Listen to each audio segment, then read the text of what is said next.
Bismillahirrahmanirrahim. Assalamualaikum warahmatullahi wabarakatuh. Terima kasih atas waktunya. Kami dari kelompok 10, yaitu saya sendiri atas nama Putri Alifiani dan teman-teman saya, Indira Azali Ghazali, Rismawati, Maurel Debri Apriza, Ayu Susanti, dan Syafira Pratiwi akan membahas kasus yang berkaitan dengan analisis spesimen. Nah, berikut merupakan video percakapan antara pasien yang datang berkonsultasi dengan dokter. Sebelum lanjut ke pembahasan selanjutnya, mari kita simak video berikut ini. Assalamualaikum dok. Waalaikumsalam bu, silakan masuk. Ada yang bisa saya bantu? Iya dok, saya ingin konsultasi. Konsultasi mengenai apa ya bu? Dalam 3 hari ini dok, saya nyeri saat berkemih. Terus dalam 3 hari ini juga, saya rasa seperti ingin buang air kecil terus menerus dok. Hanya rasa nyeri saja ya bu? Apakah ibu mengalami demam atau sakit pinggang selama 3 hari ini? Tidak dok. Atau mungkin urinnya ibu berbau atau warnanya seperti apa bu? Kalau urin warnanya tidak berubah dok, tapi kalau urin itu baunya lebih menyengat, tidak seperti biasanya dok. Baunya menyengat ya. Kalau dalam 3 hari ini apakah ibu mengalami keputihan atau rasa gatal? Tidak dok. Berarti hanya berbau dan rasa nyeri saja ya bu? Iya. Jadi begini, yang kami khawatirkan itu ibu mengalami infeksi saluran kemih. Jadi untuk lebih jelasnya lagi, kami harus melakukan analisis spesimen di laboratorium dulu. Oh, jadi harus diperiksa di laboratorium dulu ya dok? Iya, jadi kami nanti akan mengambil urinnya ibu, setelah itu kami analisis di bagian laboratorium. Setelah hasilnya nanti keluar, saya akan menghubungi ibu untuk kembali ke sini lagi. Oh iya, terima kasih dok kalau begitu ya dok. Iya, sama-sama bu. Mari dok, ya.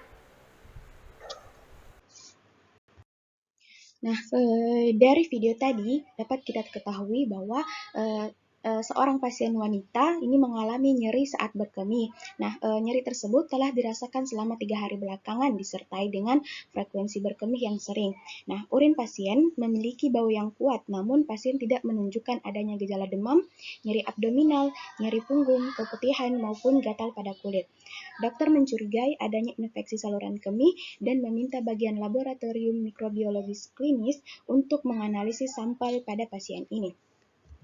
Nah, berikut merupakan analisis spesimen yang dilakukan. Tahap pertama yaitu penyiapan sampel urin pasien. Nah, di mana sampel urin yang digunakan berupa urin porsi tengah. Nah, di mana sampel urin porsi tengah ini merupakan urin yang paling baik untuk pemeriksaan infeksi saluran kemih karena urin bebas dari kontaminasi. Tadi sudah disebutkan bahwa diagnosis sementara menyatakan pasien terinfeksi penyakit infeksi saluran kemih atau ISK. Nah, dari beberapa penelitian menyebutkan bahwa 80-95% kejadian infeksi saluran kemih disebabkan oleh bakteri E. coli. Nah, untuk mengidentifikasi bakteri E. coli, kami menggunakan medium McConkey agar atau MCA, di mana MCA ini merupakan media selektif yang dapat membedakan adanya bakteri gram yang negatif yang dapat memfermentasikan laktosa dengan yang bukan.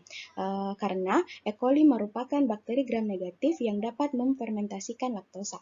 Nah, adapun cara untuk identifikasi bakteri ini dengan cara inokulasikan sampel urin ke media diferensial MCA, kemudian media diinkubasi selama 24 jam pada suhu 37 derajat Celcius. Kemudian dilakukan pewarnaan gram pada isolat-isolat terpilih atau yang representatif.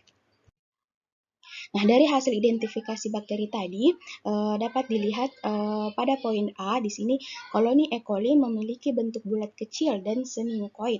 Nah, adanya kandungan kristal violet dan garam empedu pada media selektif MCA menjadikan pertumbuhan bakteri gram positif terhambat sehingga yang tumbuh pada media ini hanyalah bakteri gram negatif. Atau dapat dilihat pada poin A itu bakteri E. coli. Nah, untuk pengujian yang lebih spesifik, dilakukan pengujian pada medium spesifik E. coli, yaitu Eosin Methylene Blue Agar atau EMBA. Nah, di sini dengan cara diambil sampel menggunakan OC, kemudian digoreskan ke atas medium EMBA, lalu diinkubasi selama 1 kali 24 jam. Nah, hasil dari pengujian medium spesifik ini terlihat pertumbuhan koloni hijau metalik yang diduga koloni tersebut adalah bakteri E. coli. Nah, hasil koloni hijau metalik ini terjadi karena adanya reaksi antara bakteri dengan metilen blue pada media. Kemudian dilakukan pewarnaan gram. Di sini ada preparat berisi sampel dan air, kemudian difiksasi, lalu diteteskan pewarna primer yaitu kristal violet selama 30 detik, lalu dibilas, kemudian ditambahi mordan atau pengikat warna, dalam hal ini iodin selama 1 menit, kemudian dibilas, kemudian ditambahi alkohol asam atau decolorize selama 15-30 detik, lalu ditambahi pewarna tandingan, dalam hal ini safranin, selama 60-80 detik, lalu dikeringkan dan diamati.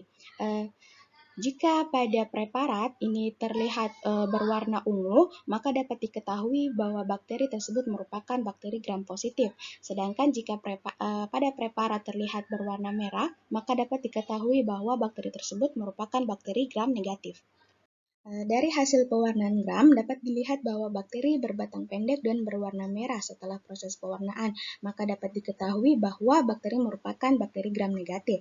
Nah, hasil pewarnaan terlihat berwarna merah. Hal ini berkaitan dengan konsentrasi lipid dan ketebalan lapisan peptidoglikan pada dinding sel bakteri. Pada sel gram negatif, alkohol meningkatkan porositas dinding sel dengan melarutkan lipid lapisan luar, sehingga kompleks kristal violet dapat lebih mudah dihilangkan dari lapisan peptidoglikan.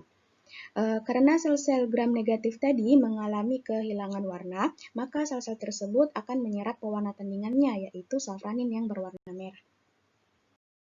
Kemudian dilakukan juga pewarnaan tahan asam. Nah, di sini preparat yang berisi sampel dan air steril difiksasi, kemudian ditambahi 1-2 tetes karbon fuksin, lalu dipanaskan 1-2 menit di atas penanas air, lalu ditambahi 1-2 tetes alkohol asam, kemudian bilas dengan air mengalir, lalu ditambahi 1-2 tetes metilen blue, kemudian didiamkan selama 30 detik dan dicuci selama 2 detik. Lalu amati. Nah, jika pada preparat ini terlihat berwarna merah, maka dapat diketahui bahwa bakteri merupakan bakteri yang tahan asam. Sedangkan jika pada preparat terlihat berwarna biru atau coklat, maka dapat diketahui bahwa bakteri tidak tahan asam. Nah, dari hasil pewarnaan tahan asam dapat dilihat bakteri ini terwarna biru, maka diketahui bahwa bakteri ini merupakan bakteri yang tidak tahan asam. Nah, prinsip dari pewarnaan ini ialah dinding bakteri yang tahan asam mempunyai lapisan lilin dan lemak yang sukar ditembus oleh cat atau pewarna. Namun, dengan adanya pencucian oleh alkohol asam tadi, maka pewarna primer dalam hal ini karbon fuksin akan luntur dan justru di akhir akan terwarnai dengan pewarna tandingannya, yaitu metilen blue yang berwarna biru. Nah, dari beberapa pengujian tadi dapat diketahui bahwa sampel urin dari pasien mengandung bakteri yang positif pada medium spesifik Eusin metilen blue agar dan McConkey agar, kemudian memiliki ciri-ciri gram negatif dan tidak tahan asam. Maka dapat disimpulkan pada sampel urin pasien ini mengandung bakteri Escherichia coli, yaitu penyebab infeksi saluran kemih. Nah, berikut merupakan beberapa referensi bacaan yang kami gunakan. Sekian dan terima kasih. Bila ada salah kata mohon dimaafkan. Assalamualaikum warahmatullahi wabarakatuh.